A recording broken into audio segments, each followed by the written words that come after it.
Good morning. Welcome to Hanratty on Karate.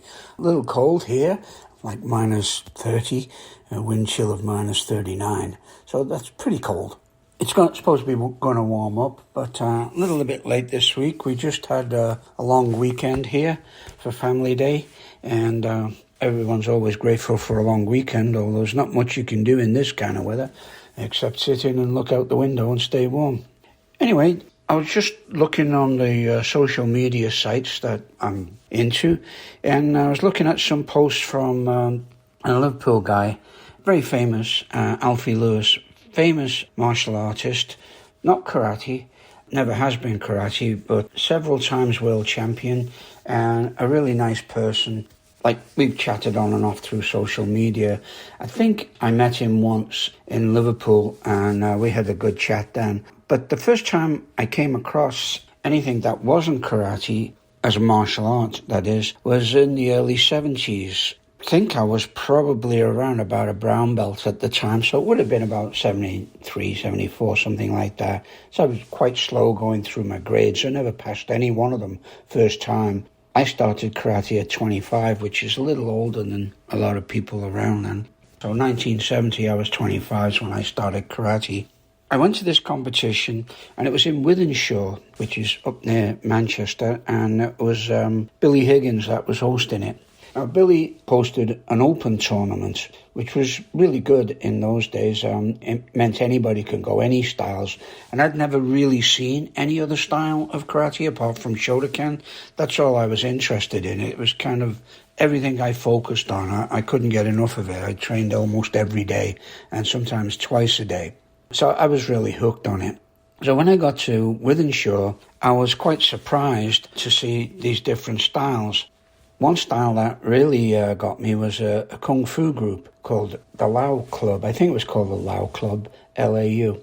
And a couple of the guys in there just amazed me. One was a guy called Steve Babs, who's absolutely brilliant. I'd never seen people doing like flying kicks and jumping, spinning kicks and stuff like that. We were all pretty much basic on the ground stuff in our karate. And then there was another guy that was in what I thought were fantastic silk pajamas on, and he had Beefy 69 written across the back. But the way they moved and the way they scored points was fantastic, because they belonged to this freestyle martial arts. It was freestyle fighting, almost like you'd call kickboxing now, but it was like semi-contact. It wasn't like full contact. I imagine there was some full contact, because the way these guys were going, they were just wailing into people. And they did very, very well. And I'm pretty sure Alfie was at that event, because he was around about that time, and he was pretty famous even then. He was making a big name for himself in that kind of competition and in that area. And he went on to do very, very well in world championships, something like 5 world championships. He's still a very respected martial artist, and a lot of the karate people from my era definitely respect him, and they know him, and they're good friends with him. He's a very likable man. I know Terry O'Neill is a big fan of his, and Steve Cattle for sure, Gary Spears, all these guys. They were all moved in the same circles, trained hard in different venues, and came across each other quite a lot. Anyway, Alfie's writing a book, and I can't wait for it to come out. But he made a remark about karate and martial arts don't always work in the street. I've always said this. This has been one of the themes I tell my students all the time. You can train as hard as you like, but it doesn't guarantee that it's going to work for you in any given situation. Every situation you come across in the dojo where an instructor presents a scenario to you is always a what-if situation. What if this happens, then I'll do this. Or what if this occurs, then I'll do this. Or if this situation arises, then this is my response. It's not like that. It definitely isn't like that. Now, Alfie's worked doors in Liverpool, along with a lot of other great doormen that I knew, Terry O'Neill, Frank Vernon. All of these guys worked the doors, and they did a really good job of it. But it's not because of their martial art training. The martial art training certainly made them fit enough to deal with some fat drunk on a Saturday night. But not everybody is a big fat drunk. Like one of the most successful doormen you see right now is Hanratty. He's down in the Midlands, actually down in London, I believe, and he runs his own security company, and you can find him on the social media, Facebook and stuff like that.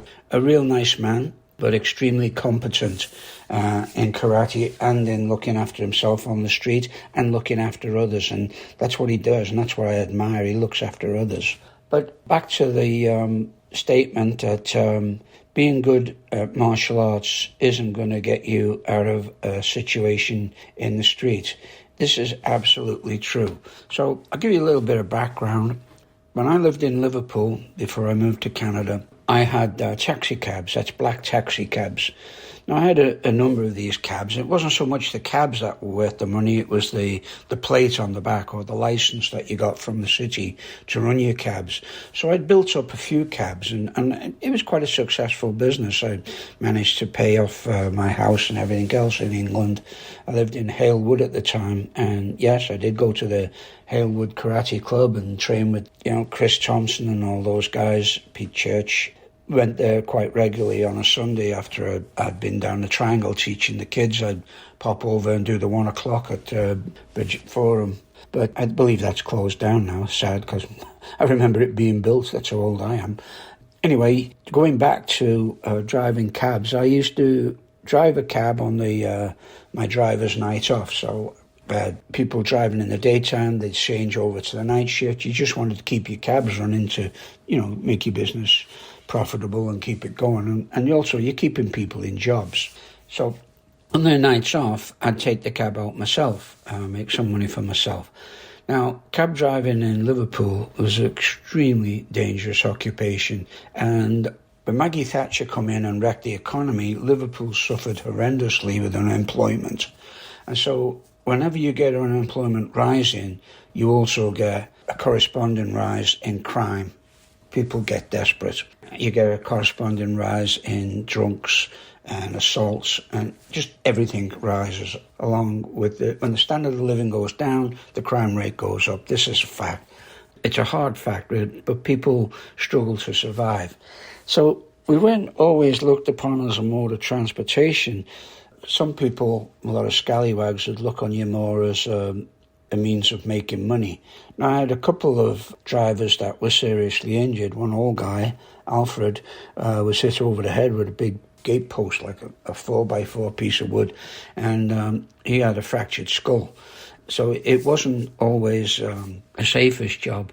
In fact, what happened, because I was in mechanics and stuff like that, I started making cages for the back of cabs. Nowadays, they're all built in when you buy your cab. But those days, it was just open between you and your passengers. Nothing was to stop them grabbing you around the neck or whatever and steal your money, or lead through trying to steal your money and stuff like that. What happened was, have you ever seen these old bread tray deliveries? They had bread trays that were made of, wire. And it was pretty decent wire, maybe 3/16 a diameter wire, and it was stainless steel. So I used to cut them up and I'd weld them into a protective cage between me and the passenger. Could still hear the passenger because they were 3-inch squares on the bread trays, and they were easy to cut up and quite easy to weld together. And so I made quite a few cages and actually made a bit of money by doing it for a lot of cab owners. And then eventually the cab companies caught on and they started putting in protective cages for the drivers. But at that time we didn't, and you had to just lean back and take your fare off your passenger and stuff. And believe it or not, you do get into some hairy situations and you end up having to defend yourself. Now, I've always been a little bit of a scrapper, and at least that's the way Terry O'Neill described me once. But it's more of a mindset or an attitude that gets you out of these situations than in the techniques that you know. You may have the base karate techniques in the world, but if you've never been in a for real fight where the guy doesn't care if you're wearing a gi or even what colour belt you've got, and is not interested in grades or anything else, he's just out to get you. You got to understand the mindset of these people is they always think they're going to win, right? Anybody who attacks anybody never believes that they're not going to win. Otherwise, they wouldn't do it, right? If a burglar breaks into a house and he thinks, I'm going to get caught, then he's not going to do that, right? So they always think they're going to get away with it. And what you have to do is dissuade them really fast that they're not. And as Mike Tyson says, everyone's got a plan till they get a punch in the mouth. That's pretty much the way it is. Now, what you have to do is get the mindset or the attitude that you're going to punch this guy in the mouth and dissuade him from any further activity or action that he may be planning against you. And it goes back to reading the signs and being able to switch on almost immediately into the mode where your attitude takes over and you can do whatever you have to do, and you do it to the utmost of your ability. None of this, I'll just give him a slap, that'll stop him. It won't. It really won't. It'll probably annoy him, all right? And I've been attacked with everything from great big screwdrivers to knives. When I was in the army, of course, I got shot at, but I wasn't in the army anymore. So you have to assess the situation, and flight or fright syndrome takes in. Right? Fight or flight syndrome is this little lizard brain thing you've got going back to the days when you just come down from, humans had just come down from the trees and were walking the plains, and if something occurred, you either ran away or you fought it, right? So if it was a great big thing with saber-toothed tiger, then of course you ran.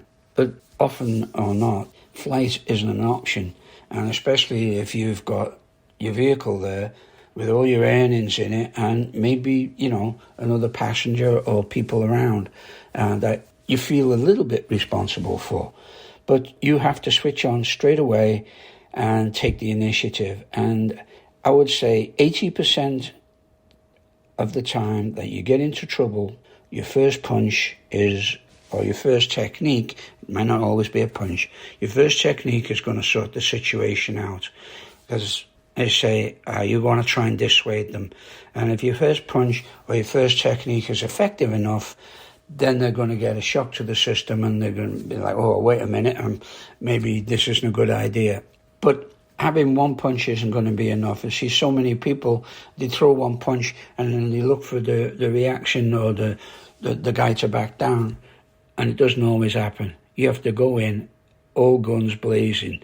Not just one gun, all guns blazing. Everything you've got until the danger is absolutely finished or out of it. And this is, I believe, when I started in karate, it didn't make me a better fighter or more able to defend myself. What it did is it gave me a lot more options. And I was able to read the signs a lot quicker. Maybe my reactions got better. But people tend to posture before they attack. Now, you cannot defend against a random, unprovoked attack. Somebody walks up to you in the street or comes in from behind, smacks you on the back of the head with a brick or something. You can't do much about that. That's just the way it is. But those people are psychopaths, and psychopaths are not as common as you think, all right? Most people who are going to start a fight, they have to build themselves up. They have to start climbing the ladder. Now, I mentioned in my Shotokan Karate Handbook, a book by Desmond Morris. He was an anthropologist from the 60s. And it's called The Naked Ape, by the way, if you want to read it. It's worth reading. People have to posture, so they follow the monkey or the ape syndrome where they, they start pulling the shoulders back, thrusting the chest out, trying to appear big. This is very primitive behavior. It's right back there in your lizard brain, all right? Now, if you can start to read these things, people have to climb a ladder. When they start doing this, they've started on one rung of the ladder, so they push their chest down, shoulders are back, almost like a gorilla about to beat his chest, right? And then they jut the jaw out, and they try to appear bigger. That's one step on the ladder. Now, there's the steps before that, usually are vocal, and it can start off with a little bit of a verbal exchange designed to provoke negative comments. So one of the questions that always starts a fight in a pub is, who are you looking at? All right? There's really no answer to that. So you can either back down or you can look him right in the eye and get ready to smack him. Pick your spot before he says anything else. because there's no answer to that. And he's not asking it out of the goodness of his heart, all right? And one of the other questions you're going to get in a pub is, are you looking at my girlfriend? Another no answer question, right? So you start to read these situations very early on, and I probably started reading them when I was a kid in school because I was a little terror. Now, in Liverpool, you get reputations. Some deserve, some aren't. But if people think you're a bit of a nutter, and I don't mean crazy, I mean crazy in a way that you'll just go into a fight all out, then they tend to start to leave you alone. And if you're one of these weak people, nothing pleases a bully somebody who'll back down more and more, because it just makes them a better bully. Okay, it doesn't make you any better; it makes them a better bully. They get better at it. So you have to go back at it. And as I say, being good at karate, being good at any kind of martial arts, is not guarantee you getting out of a situation in the street. You have to be able to read the situation, switch on, and take your either flight mode or fight mode. And more often than not with me, it was fight mode. I've probably been in more street fights than I've been in competition fights.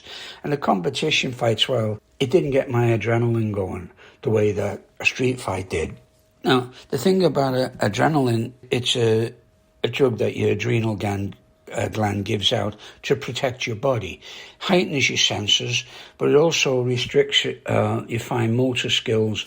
If you leave it alone, if you don't act on it straight away, it gives you tunnel vision and your mouth will dry up because all the blood gets pulled into the vital organs. So it can be restrictive unless you use it, right? Believe me, this happens with adrenaline. I got into a situation once where I was arguing with a Japanese instructor in Canada, in BC. He was pretty drunk and he was shouting in my face, and I was absolutely ready to knock the living crap out of him. But for some reason, probably karate training in the back of my mind was saying, don't hit the guy, he's drunk. But that's when I realised that the adrenaline was taking over me. Like I was focusing just on his face, my mouth was dry, my knuckles were absolutely bone white and had calluses on my knuckles then with Makawara training. But I managed to hold off, just turned around and walked away. But I was trying to spit for half an hour later. So it does last a bit. Now, the thing is, when you get into action with that adrenaline rush, first of all, it's a little slow to come on. So you got to really get your attitude up. So when adrenaline comes on, it's a little slow, and then it generally ODs. So you generally get an overdose of it. So you got to utilize it. And it is helpful. It's hard to fight without adrenaline and the way it works on your body.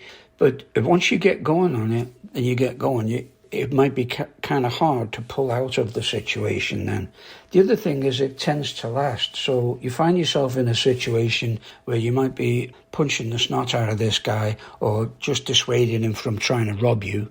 Let me put it that way. And then 20 minutes later, you sit in your cab and you might be 10 miles away and your heart's still going, 10 to the dozen. You've got a little bit of cold sweat and you always say to yourself, oh, I should have done this, I should have done that, I shouldn't have done that. What karate training does is you don't really think about, oh, I should have done this, I should have done that.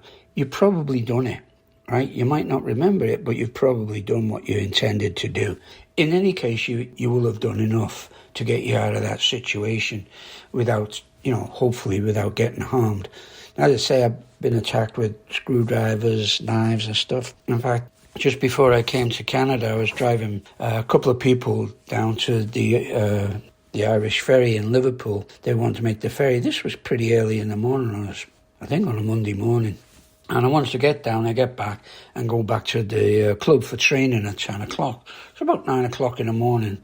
Going down Canning Street and a Granada TV van. Granada TV is one of the TV companies in England.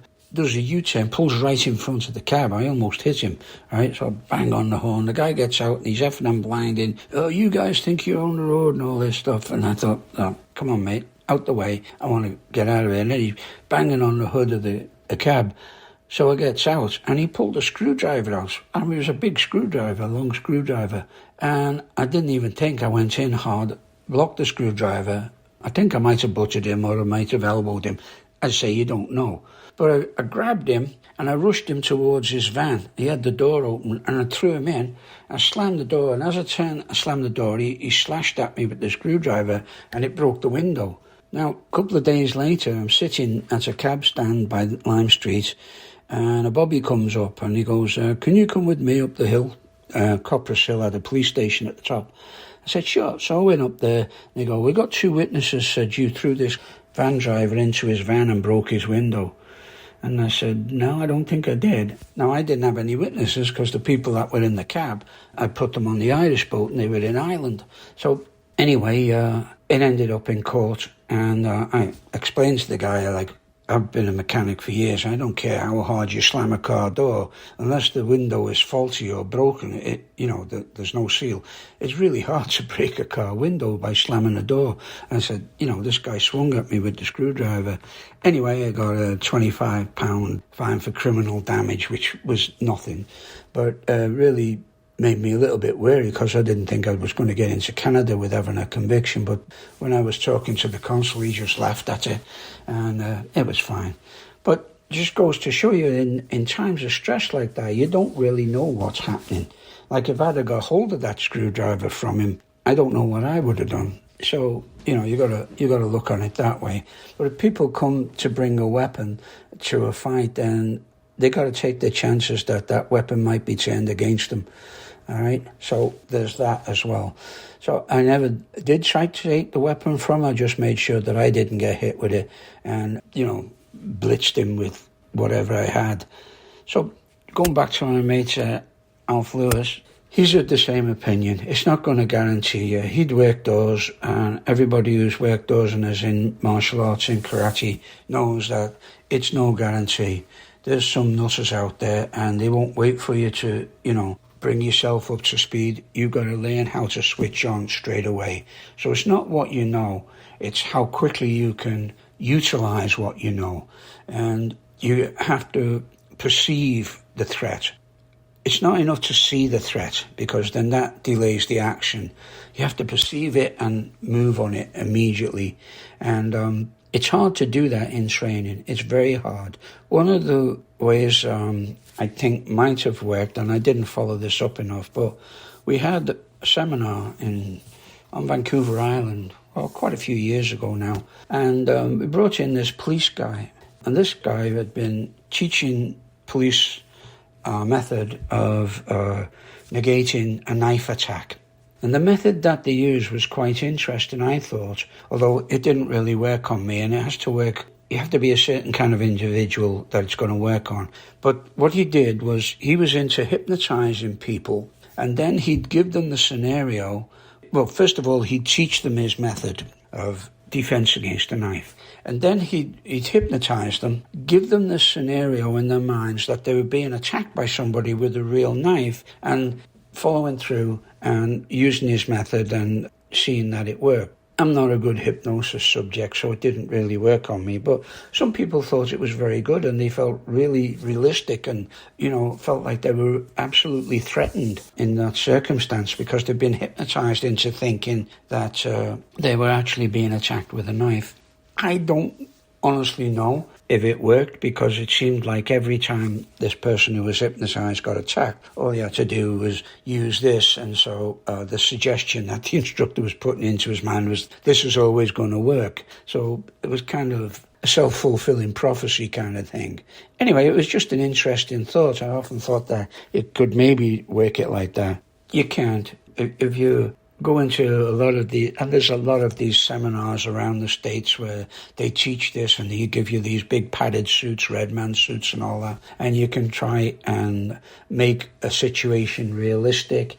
It doesn't always work, and it's, again, the same thing that you're going to get in the dojo when the instructor says, okay, if somebody attacks you like this is what you do. It's always what if, okay? The only way to get in to know if you can survive something like that is if you walk away from it. And not just walk away from it once, because every situation and every confrontation is different. It's like if you won an argument straight away you think, okay, I can win every argument. No, you can't. There's going to be somebody going along, present different views, different points. You don't win every argument you had. You're not going to win every fight you get into. And if you don't want to argue, of course, you walk away. It's not always possible, but that's life, isn't it? Anyway, some interesting little points for you to think about. Have a good day, and I'll talk to you later.